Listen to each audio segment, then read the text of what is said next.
विश्व को शांति का संदेश देने वाले महाकारुणिक तथागत भगवान बुद्ध एवं भारत देश में दोबारा फिर से भगवान बुद्ध के सद्धर्म को वापस लेकर के आने वाले परम पूज्य बोधिसत्व डॉक्टर बाबा साहब अम्बेडकर, इनको मेरा कोटि कोटि नमन है। आप सभी श्रद्धावंत उपासक एवं उपासिका को मेरा मैत्रीपूर्ण जय भीम। आज हम जातक कथा देखेंगे। एक बार भगवान बुद्ध वैशाली नगर में विहार कर रहे होते हैं। उस समय वहाँ पे लिच्छवी राजकुमार 7000 से भी ज़्यादा संख्या में रहते थे। उसमें से एक जो राजकुमार था, उसका स्वभाव बड़ा ही क्रूर था, बड़ा ही क्रोधी स्वभाव का राजकुमार था। तो उसको भगवान बुद्ध के पास में लेकर के आते हैं। तो भगवान बुद्ध जब उसको उपदेश देते हैं कि क्रूर स्वभाव, क्रोधी स्वभाव या बुरा स्वभाव अच्छा नहीं होता, अपने स्वभाव को निर्मल, अच्छा और सदाचारी बना के रखना चाहिए करके, तो भगवान बुद्ध की बातों को सुन करके वो राजकुमार प्रभावित होता है और उस दिन से उसका हृदय परिवर्तन होता है और सबके साथ में अच्छा व्यवहार करने लगता है। तो वहाँ उपस्थित सभी उपासक उपासिका कहने लगते हैं कि घोड़े को सिखाने वाले, हाथी को सिखाने वाले और दूसरे पशु पक्षियों को सिखाने वाले बहुत सारे होते हैं, मगर मनुष्य को सिखाने वाले सिर्फ भगवान बुद्ध ही हैं, उनके सिवा और कोई नहीं है।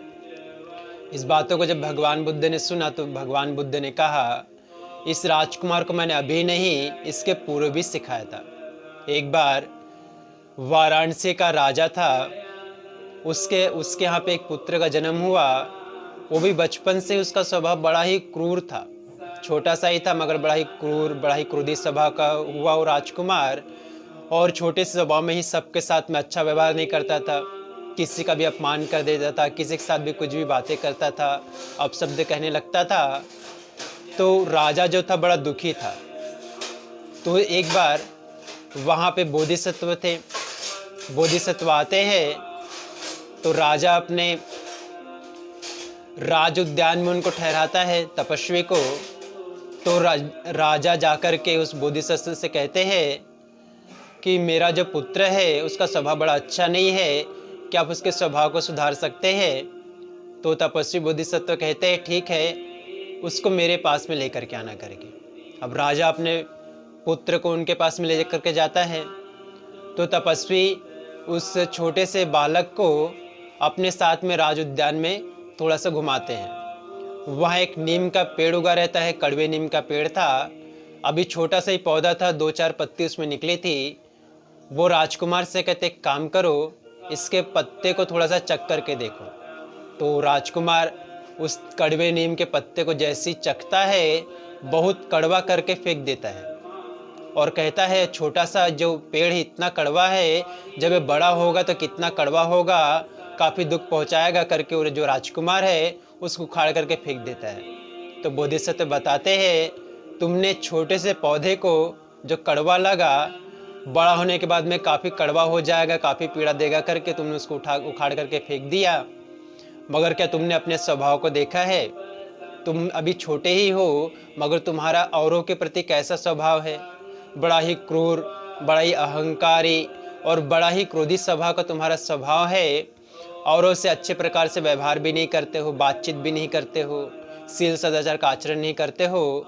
जब तुम बड़े होकर के राजा बनोगे तो तब तुम्हारा ऐसा स्वभाव देख करके क्या तुम्हारी प्रजा तुम्हें ऐसी रखेगी या तुम्हें उखाड़ करके फेंक देगी या तुम्हें हटा देगी?